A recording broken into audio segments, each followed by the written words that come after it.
Because now I've said all that, now I know what the hell to say. Because at the end of the day, I have to play this video again. You know what I mean? It's always a good idea to pay attention to, you know, if you want to have a stream where you're flipping from one screen to another, from one scene to another, and you want to make sure you're showing media files. So I'm going to show this again.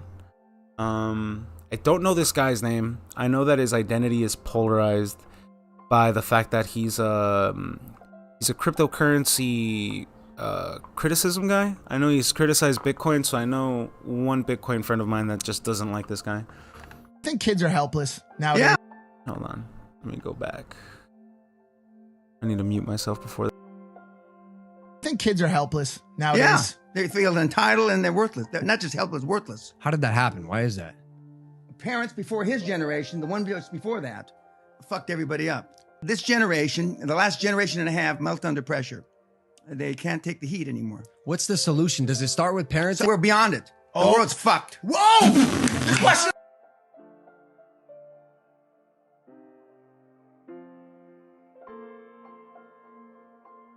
This time I will turn on my microphone. So that he was just, the guy talking was just explaining, he was probably pointing at somebody who was older in the room, pointed at that person and said, the generation, his parents, well, their parents were the ones that fucked everything up. So I would like to take an educated guess and be, you know, turn of the century, 1920s. That's what I'm guessing. Largely because, if you look at the industry as a whole, industrialization here in America didn't necessarily begin until 1920. If you know about the conspiracy woo, generally about what do you want to call them? The great fires, the great earthquakes that kind of happened during 1902 to 1906, 7? I don't know. People like to correlate two things: the World State Fair and then the destruction of the following of these major cities, and how one thing they shared in common was just the huge destructions of neighborhoods and locations. And at the end of the day, you get into talking points about how somebody, or at least this conspiracy suggests that somebody or something was engineering geopolitics in the sense of, hey, we want people to be here, not over here. Now we're going to control where they live, what they think. And if you come down to, you know, because this is all engineered identities. What you get engineered with in terms of an identity, by that I mean, what do you believe in? Who are you as a person? Why do you speak the way you do? Why do you share the belief systems that you have? Why do you find the need to defend certain positions? Because from deep inside of you, you feel like some sort of position, some sort of, right? Some sort of held belief now requires some sort of defending. And a lot of this comes down for me with just seeing a repeating pattern that I've noticed, regardless of wherever I've lived, right? I should probably repeat my intro since I'm going to cut it off. My name's Ramirez. This is just something that I found far more easier to go live with than, you know, record, edit, whatever. Let's just go straight into it. And the only thing I really want to talk about is engineered identities. So from the video I showed was dude just pointing to some generation and being like, that's the generation that did all this. So you can identify, if you can identify a group, if you can identify decisions made by a vast population and see what events occurred afterwards, you know, because I'm suggesting 1920s. That's my guess. Because if you look at with World War II, the subsequent wars that happened there thus after, and you just look at the population, how men have been subtracted from various time periods, and how that affects the general population back at home. One of the more famous ones that I like to point to is the Forrest Gump movie, because it points out something very specific. We went to a very terrible war, the Vietnam War. All of the men were subtracted, picked up out of society during a cultural movement in America where it was about rock and roll, free love, the hippie movement, and civil rights activism. Right at a crucial time, all of the men were subtracted from the culture. And thus, or at least I would like to say, thus began a new era of, I just want to have fun. And by that I mean literally. Like, you had a huge disproportion of people now who just wanted to have fun. Regardless, right, I suggested more females, but, but think about the time period. What were there more of in the general population back at the States? There were more females in America running around than there were men, because most of the men got drafted to the Vietnam War. So it created this whole disparity between the culture. Let alone talking about the losses of lives, It's all engineered for people to end up or be in a resulted, right? You're just getting spun out by the factory machine is all I'm saying. So when you take into consideration how, I'm looking at this from a mountain view, and I'm looking at how things ended up the way they are. We have currently weak men. How did this happen? Because I always hear these whole things with pit bulls and dogs, and I'm just like, all right, are there known ways of manipulating the species known as dogs? And one of the more famous experiments is Pavlov's dog. So just the same way, the way that I look at it, that you can train a breed, selectively breed a dog for whatever specific traits you would want, but in Pavlov's, if you can train an animal to have a selective response, right? These are two very different things. You're selecting traits and breeding for these traits versus you stimulate some sort of stimulant inside of the brain for an expectation of action. These are two different things. So people will like to use the pit bull argument, where pit bulls will automatically want to attack kids. They're just ravenous, vicious dogs. And I'm just like, if we take into account hounds and various other predator sort of animals that are like that were used for hunting, tracking, etc., wouldn't you say that the people who have these dogs selectively breeded for specific traits? But I don't know.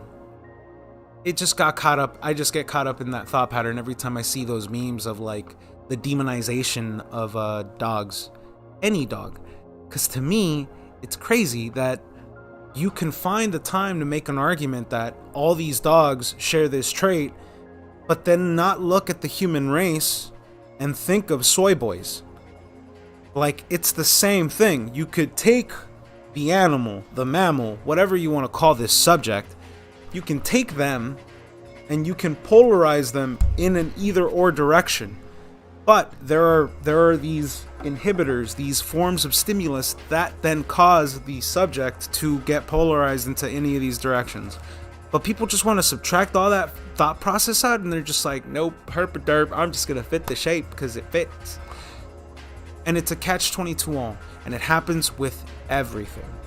Everything. I wish I was joking, but it legit happens with everything. Like, I don't want to think about the difficulties of X, Y, or Z, or how these factors accumulated into the spitting out of this individual, because that's too hard. It's much easier for me to be like, haha, he's stupid because X, Y, Z, and not get down to the conclusion of it.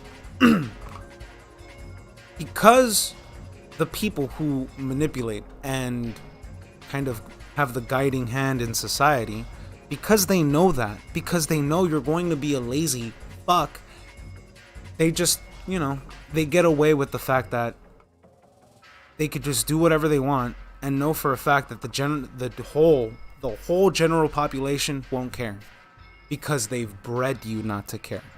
the way our education system is, the way it's been designed, and it's not just the education system, right? Because, you know, I could talk about Ford, I could talk about the Rockefeller family, I could talk about education scholar grants, I could talk about the leveraging of money for these institutions, I could talk about how since it's, what do you want to call it?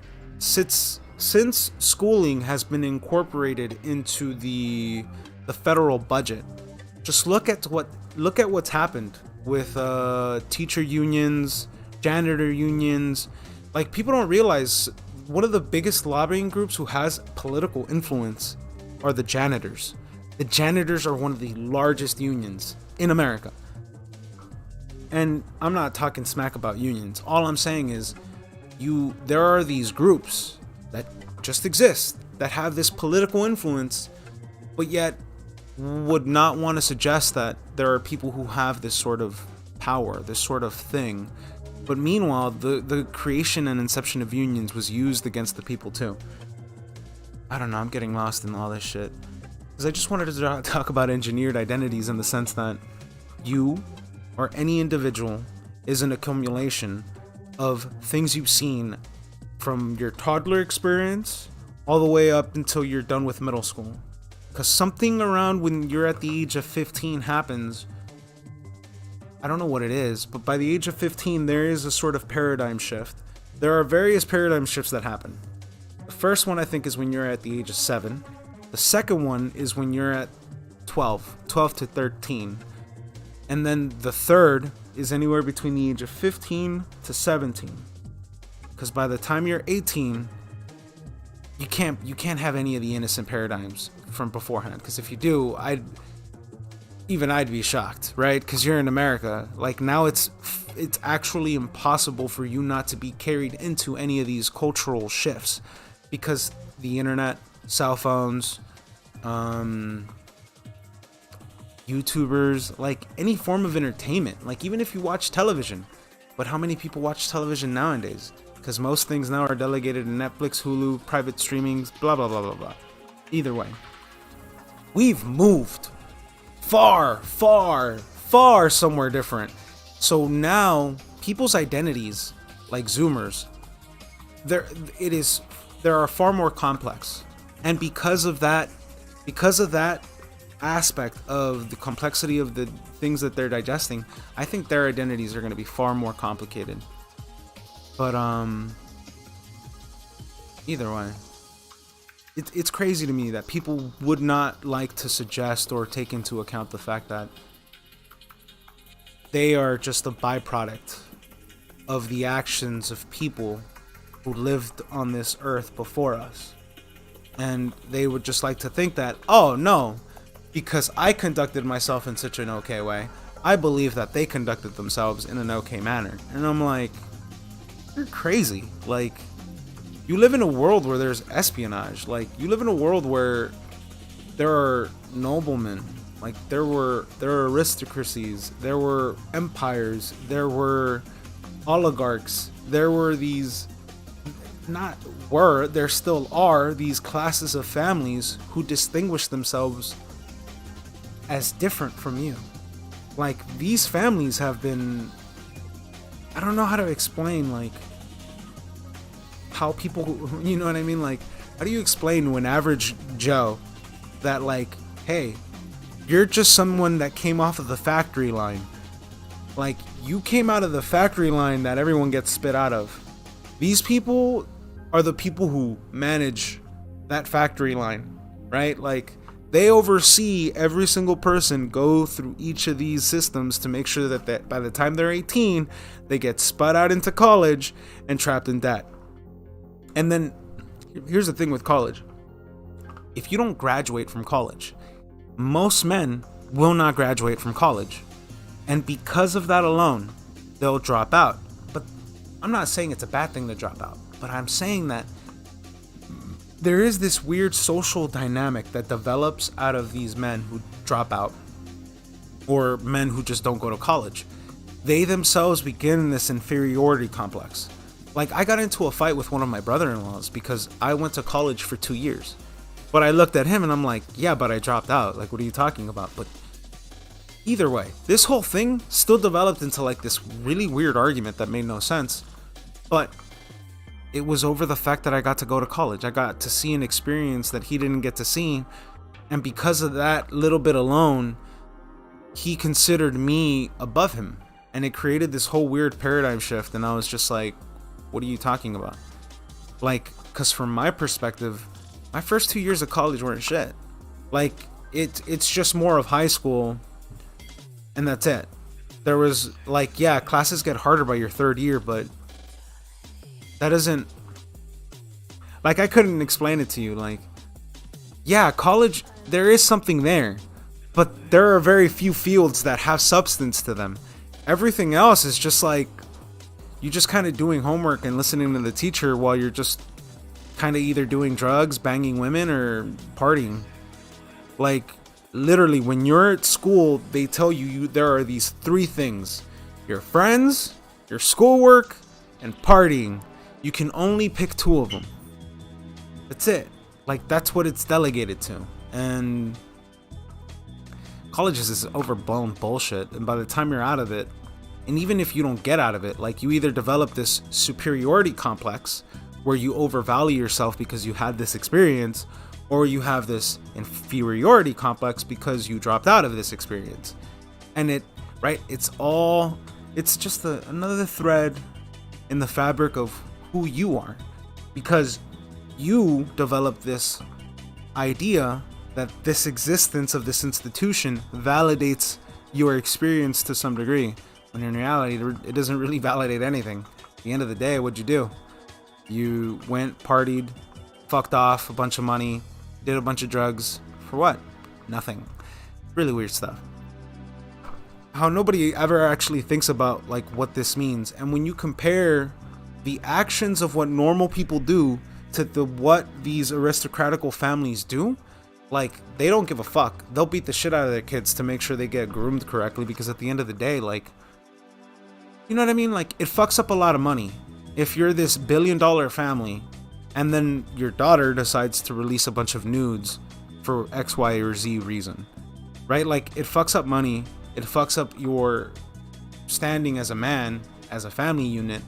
But imagine if you're like this, political dynasty family who has to like go every year to like meet all these other fucking families. Like, dude, from what I know, from the little scale that I've seen with my dad's side of the family and how they try to one up other people from different families, I don't even want to imagine what the fuck it's like being in one of these family dynasty groups. Because if the petty fights that I saw between my uncles is anything like these fucks, I don't even want to think about it, dude. Like, look at Nathaniel Rothschild. He married a normal, average woman. His parents did not like that. His parents, full blown out, while she was driving on the freeway, they exploded that car in such a way where it was like, oh, the car had a malfunction, right? That was the official story. The car malfunctioned, blah, blah, blah. It exploded. No. Not only did they explode that car, they videotaped it. It was like some stupid movie Hollywood sort of style explosion where the car blown to bits. So it was like straight. It was basically the mom and dad telling their kid Nathaniel, look, you little shit, if you think you're gonna fucking do whatever you want with your life, well, you got another thing coming, because this is not about to happen. We are not about to let our son ruin this whole dynasty thing. And I don't know. Like, I don't even want to imagine what it's like to be in one of these families, dog. Like, what the fuck? Right? Like, imagine picking a fight. It's like picking a fight with a different family. And it doesn't just get over girls. It gets over business. And then you get into fights with like take Epstein and Donald Trump, for example. Like, Donald Trump literally, not like, he went out of his way to make sure he got rid of Epstein. He's like, you're gonna fuck with me, but one day, motherfucker, one day I'm gonna get you. And guess what happened? He became president, and what happened to Epstein? He got like there's this famous clip of Trump just saying like, hey, I think it's important to get even. I think it's very important to make sure that the other side of this party understands that they fucked up. Crazy stuff that people don't understand that. everything you know is subject to being reverse engineered. Not everything you know, but everything you believe in, everything that you hold nice, dear to your heart. Oh, nice reality. Ooh, everything's sunshine and bubblegums. And it's just like, what the fuck is wrong with you? Like, like what the fuck? You think that like just because you're a nice person, everyone else in this world's a nice person? Like, I don't know. It just baffles me to think that people will not reverse engineer the fact that like, hey, if we're going to make these like overdrawn statements, we need to understand some things, right? Like one of my favorite is that because all known inventions were made by whites, that means what do you call that? Clandestiny? No, what is it? Something like a manifest destiny? Something like you were born in these roles. It's like some Cecil Rose shit, right? Like, we are the chosen people. That means we get to build and we get to define everything and blah, blah, blah, blah, blah. And I'm like, that's not how this works. Like, you can't make these like overdrawn statements and being like, all white people are great. Meanwhile, you see Ukraine use that same argument for ideological political reasons. Like, the top brass doesn't actually believe in what the fuck they're saying. They just use that as a psyop for the citizens of Ukraine to do that whole thing in 2014 where they had a civil unrest, right? You had a very secular group of people decide that like, we know what's best for the country, you don't, so we're gonna usurp all this. Like, it was all through the use of identity, all through the use of the optics of I am special boy. That means I get to do special boy things. And it's like, so it's always ideologically driven. It's always driven based on the identity that you have, based on this, based on that. Everything. And it's just like, belief is a very strong thing, right? Once the illuminated figured out like, oh, we could just make them believe this and they'll defend it. That's it. Like, that's it. That's all we gotta do. Just make them believe this shit and they'll just do. Wow, like, and that's why I don't care about flat or round earth. I don't give a fuck. All I give a fuck is NASA's lying, right? Can we agree on that? Like, I don't give a fuck about option A or option B, because between these both options, there's always one thing in common between all of them. It's all a lie. It's all a lie. It's all propped up narrative to make sure that, right? It's all propped up narrative to get you to side A or side B. And that's all it ever comes down to. And that's it. Option A, option B, and we're done.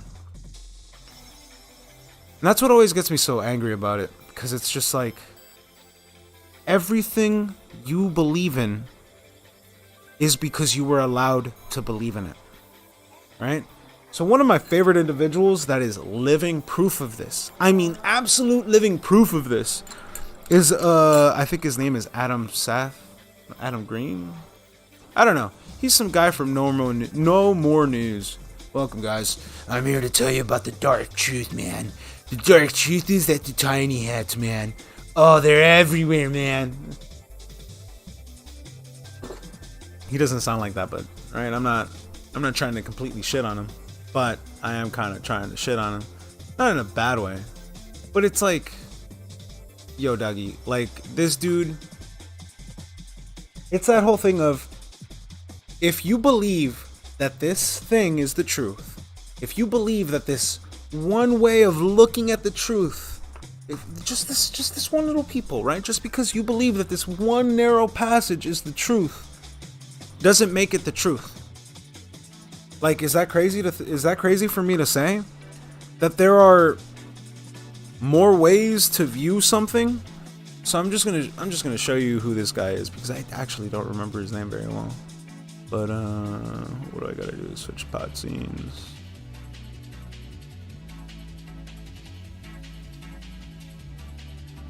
In Russia.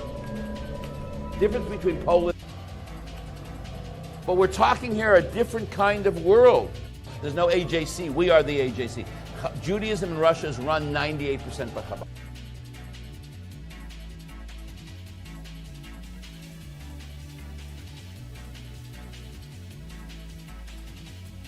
honestly, I look at that and I'm like, okay, he does this thing all the time where he'll angle everything through that lens of tiny hats this, tiny hats that. And there was a time that I believed this too. I'm not gonna lie to you, right? I fell for that psyop too back in like 2019, at the end of 2018, right? Because Jordan Peterson popped off. There was this whole sense that like, hey, there's this culture thing going on right now. It's kind of like a civil war, man. But you know, it transcends borders. It started from there, but because, you know, I'm on 4chan, I was susceptible to this psyop. Everyone is susceptible to a psyop, regardless of what the fuck it is. But it always stems from the core belief of identity. Without that silver strand of belief and identity, none of this could go that far. And the way I saw that silver strand was Jose Vasconcelos. I don't even know if I said that right in Spanish, but either way. I could say it both in Spanish and English. But either way. This dude had this whole idea called the cosmic race. And he developed the idea that blah, blah, blah, Mexican superior race, blah, blah, blah. But that ideology was used to kind of have a foot in the door with Hitler being like, ooh. And then Hitler was like a fan of like cowboy novels that came out of Mexico or something like that. And I don't know. But through all angles, through all facets of like 4chanisms, there was ways for you to sympathize with Hitler. There was ways of sympathizing with all these alt-right figures. And like eventually, dude, it got to such a point in 2019 where I saw so many white people just sympathize with fascism that I eventually just looked at them and I was just like, y'all are crazy. Like, y'all, like, you have become Antifa. You guys say you hate Antifa, but now you're more closer to them than ever before. And it was so crazy to me to watch. Like, you've abandoned reason and embraced identity. Where, like, not everyone, but a lot of these alt-right people that I was meeting had just decided that, like, hey, because we have white skin, we are right. So that means if we get into power, everything fixes itself. And I would get into these back and forwards with some of my friends, and I called them friends, right? Like, crazy, right? A Mexican being friends with alt-righters. But these people were vehemently, like, to this day, I think one of the last people that I still spoke to still told me, if I see you in Texas, I will, right, this and that, because you're not allowed in Texas, we have too many of your kind here, blah, blah, blah, blah, blah. And I just found it crazy to me. Like, here's the crazy part with this particular individual. He's the descendant of, like, the original, like, Spaniard Mexicans that got kicked out of Mexico before Texas was even an American state. So I'm just kind of like, you like to say all these things about Texas, but you don't even know Texas's real history.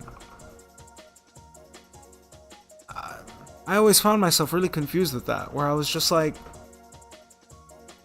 Texas was taken over by the South. Like, how do you, I don't even want to get into this, but you know, it's because the lack of understanding history allows these sort of like washing of like history, right?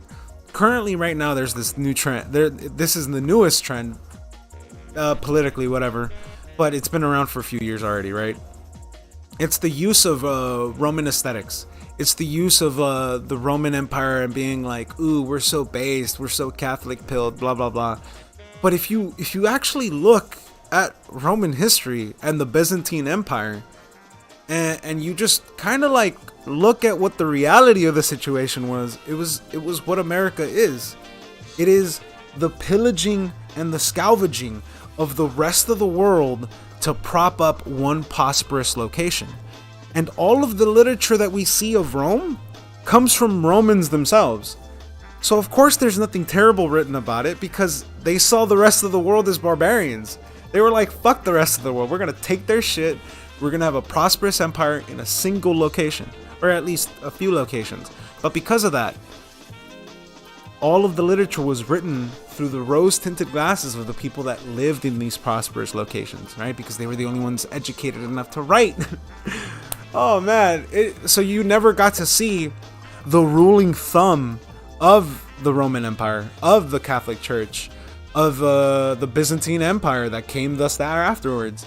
You never got to see any of it because they never let you write about it. And, you know, most of the people that were under the thumb of the oppressive rulers, guess what? They never let you read, they never let you learn, none of it. So I'm just kind of like, we keep looking at this whole thing through these rose-tinted glasses.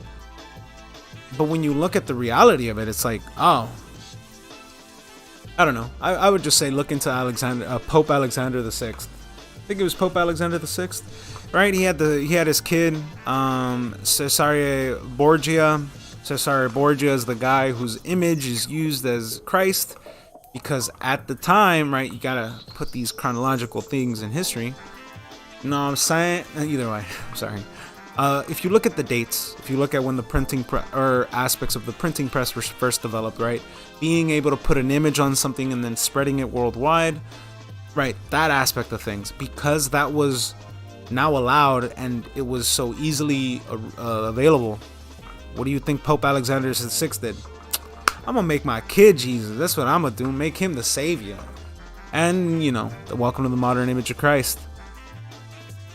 There's so much more about, like, all of our identities and what we know has just been engineered through institution. It's been engineered, rewritten, and compacted into such a format that this is the way you're allowed to view these subjects. These are the ways you're allowed to disseminate information. These are the ways you're allowed to think. Right? That's everything. And the people that are most susceptible to all of these things are white people. And that's what I always loved. That's why I love debating white supremacists. Because it was always so fun to see them suggest that all of the world's problems were everyone else but themselves. And that shit was hilarious to me, because I'm like, gee, do you not realize you made these decisions? You allowed these people to do all this. You allowed all this to happen. But they don't see it. They're like, no, it wasn't me. It was the tiny hat who did it. I'm like, nah, G. Nah, you can't hate the player. Hate the game. Just because you were naive, just because your people were ignorant, just because you couldn't read the document that your people decided to sign, you see what I'm saying? We can't play these fucking games. It's stupid. It gets me mad every time because I'm not here for that. That's why I always found it hilarious to debate them the most. Because Asians have an understanding of their social understanding, their community understanding, and how they fit into the larger world as a whole.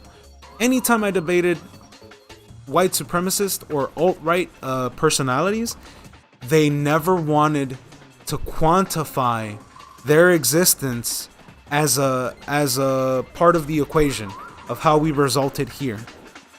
And they just want to ignore the fact that they're the biggest proponent into why the world is the way it is. Who listens to Fauci the most? Who defends Fauci the most? If we play these statistical things, it always comes down to the most educated. Well, who are the most educated? Women, right? Blah blah blah. We can play into all these fucking games. I just hate it. But at the end of the day, apply yourself to the equation. Understand that who's propping up all this bullshit to begin with? It's all the people who went to university. And if we look at generations, if we just look at, all right, I'm just playing a numbers game. I'm not trying to suggest anything. I'm just playing a numbers game of who went to college, who did this, who did that. Who are the people that are more likely to defend these positions? Who are more likely to try to indoctrinate your kids into cutting off their, right? Like, if we play these statistical games, you'd be surprised to find out who's literally the most susceptible to identity politics. Would you like a guess? I'm like, every time. Like, I don't know what it is. Like, I just feel like some white people just believe in some of the funniest shit ever. Like, y'all niggas are the funniest ever. You'll go around saying one thing, but then ignoring the fact that you're doing that same thing. Like, what? That's not everyone. I'm primarily talking about, the folks who went to college, the folks who will tout that they are the most educated in XYZ. Like, right, I'm not talking about all white people. I know trailer trash. I knew trailer trash. When I lived in Texas, I knew trailer trash. They were cool people. Like, right, I know what a juggalo is. Like, I know what it's like to be at bottom of the barrel kind of white person versus, the other side of the train tracks actually looks different. Like, that's a different neighborhood. Like, I've seen it. I've seen both sides of it, right? Like, I've seen America's and I've seen Mexico's, because when I went to school over there, holy fuck did I get bullied, dude. A lot of my traumas come from, like, just what I experienced getting bullied in Mexico. Like, you have no fucking idea. That's why I look at both sides and I'm just like, you're fucking stupid. You're fucking stupid. All of you are fucking stupid. Cause, like, nobody's willing to look at this from a real true outsider's perspective and understanding that, like, hey, all of you were engineered to be the way you are. None of you are willing to put in the work to understanding how fucked this woo-woo is. But all my anger and all my frustration is angled towards one group of people. Not you, the viewer, but everyone I debated. Honestly, like, anyone I debated back in 2018 to 2019, those debates still trigger me to this day, because I know deep in my head, I know that it's because of you that nothing ever resulted in moving or progressing forward. Because all of you identitarian idiots who put identity above everything else are the reason why we'll stay just in the past. Technology won't move forward. None of this would move forward. Because it's kind of funny now that we're having shortages with the supplies, but I remember using that as a very distinct point in my argument, where if you, because I always liked arguing in various positions, where I said, if you got your dream, if you got the resulted desire of getting rid of all of these minorities and all of a sudden magic happens, right? All things align for you. How do you conduct world trade? And they looked at me and said, America has everything it needs, so we don't have to worry about that. And I just fucking laughed, because I'm just like, you think because you would do it, you think everyone else would just work and it's on nice peaches and apples and we're just gonna frolic in the fields. And I'm just like, bro, what the fuck is wrong with you? Like, what makes you think the rest of the world isn't gonna fuck with you? What makes you think China, Russia, or any of these other nations is just gonna be like, yeah, they took over their country, let them have it, they deserve it? You fucking mental? Like, that was one aspect of it. The next aspect of it was, would you like to maintain the quality of life we have now?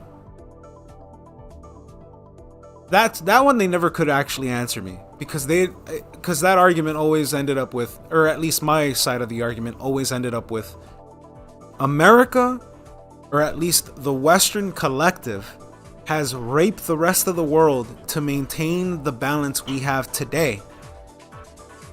Like, what makes you think that they're gonna just want to change it and work efficiently? Like, what makes you think they're just gonna let go of that hold that they developed here in this central point out of the rest of the world? Like, what makes you think that? Like, there's so much you gain out of having that monopoly, right? And that was just trade. How do you maintain the quality of life here in America if you no longer had world trade? That was another one of my arguments.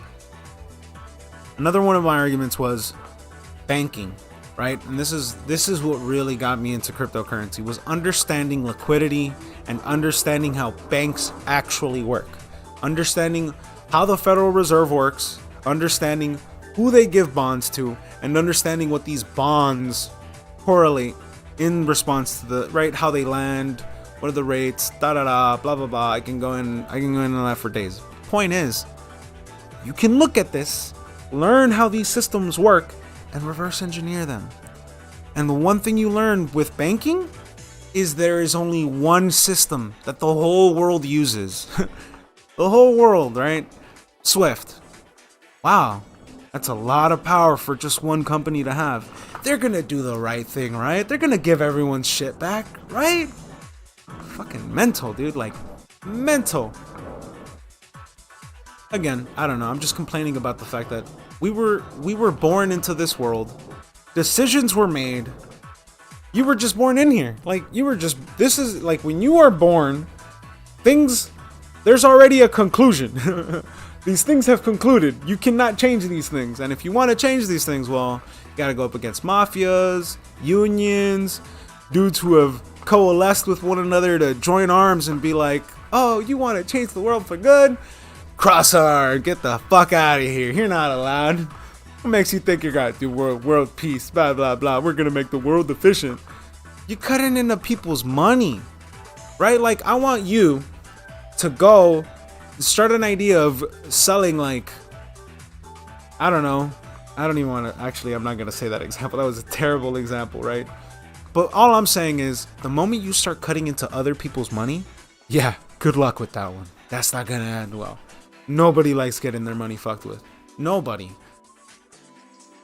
I mean, shit. Look at the yibby yabs. I'm just saying, like, you can't. They've been cutting checks for that. They're still trying to cut another check for what? A fourth one or a fifth shot? I don't even know. All of this was engineered.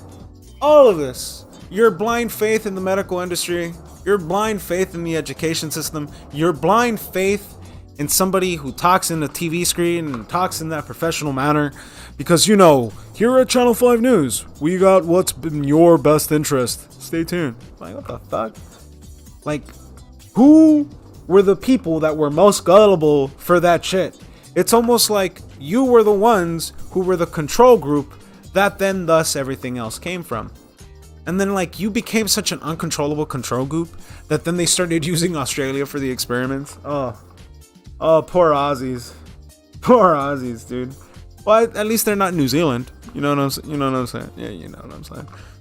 Either way, I don't even know how long I've been going. Oh no, this is terrible. I've been going on for like at least 40 minutes. Yeah, give or take 40 minutes. Hopefully only been 40 minutes. Just checking. Yeah, been going on for at least 40 minutes. Dude, it gets me so angry. And currently, I am actually white-pilled. I am actually very optimistic about how things are turning out. I am not in any meaningful way sad. I'm not. Things are working out the way they're working out. Everything's going to work out as, you know, if you would have asked me in 2020, when all the election stuff happened, when Trump lost, and all this shit went down, when you would have asked me right then and there, do you trust the plan? As in, you know, that 17th letter thing, you know what I'm saying? Do you trust the plan? I would have looked at you and I would have said, no. Fuck no. It doesn't solve anything.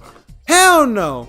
All a physical response would have done nothing. Right? Because I can take into account what the current engineered culture is into what would happen, right? I can pretend in my head and play out a movie of what that simulation would look like if all of these military dudes decided to bust everyone down, arrest all these people, blah, blah, blah. If all that happened, nothing would have worked out. It would have been one of the most violent things to unfold. Civil war pales in comparison to what that would have turned into. We would have probably had UN intervene, and that's kind of one of the things that I really do suspect that they want. But no, by no stretch of the imagination would I have trusted a plan to work. Any physical response would have resulted in just mass death. Like, I think there probably would have been more casualties out of like a confrontation with the physical response that trust the plan would come with versus what we saw transgress through medical tyranny. I honestly believe that this medical tyranny, far less casualties compared to what would have happened if we would have had a physical response by Q or blah, blah, blah, blah, blah. and whatever, there would have been any response to that. It would have just been a very violent, bloody warfare. Why? Because I know for a fact there were two groups of people that held very deep beliefs of responding violently if that were to happen. And that's very small secular groups that come from the left. I will not call them Antifa because they are by no means these people are Antifa. Hell no, they're actually far more educated. If you know. And with the alt-righters, if you know, there were two groups on each side of this spectrum that I knew for a fact would have responded violently. And they would have taken anyone out with them, because at the end of the day, this is a part of their belief system. This is a part of something that creates their genetic makeup. So because they believe these things have to happen, they would have just used the excuse of, oh, violent insurrection, oh, the military, oh, they're arresting all these bad people, blah, blah, blah, blah, blah. Like, all that would have just been terrible. Nothing good would have ever actually come out of that. Nothing. So again, if you would have asked me in 2020 if I would have believed that the Q trust the plan would have worked, fuck no. I would have told you fuck no. Because I knew that the response you would have gotten out of people would have not been good. Because there were still too many of them who willingly participated in election theft. Let alone all of the, I don't know what you want to call it, but all of the thuggery. Like, I know for a fact, thugs, gangsters, motherfuckers in gangs, I know for a fact they would have just loved to use that as an excuse to go into other neighborhoods. Like, that would have been a very bloody altercation. I don't think people fail to actually comprehend what would have happened if Trust the Plan actually worked. It's all, if you just read Nicholas, I think his name's Nicholas Machiavelli, The Prince. If you just read that book, it's literally the best political book of understanding public optics, understanding a public's response, right? Because it goes into understanding why you need to maintain a public image. It goes into why you should conduct yourself in certain ways and why you shouldn't do certain things, because the populace could respond a certain way. Like, there are all of these aspects that show you in this. It's not like play for play, but they use explicit examples in understanding how you can use the public in your favor.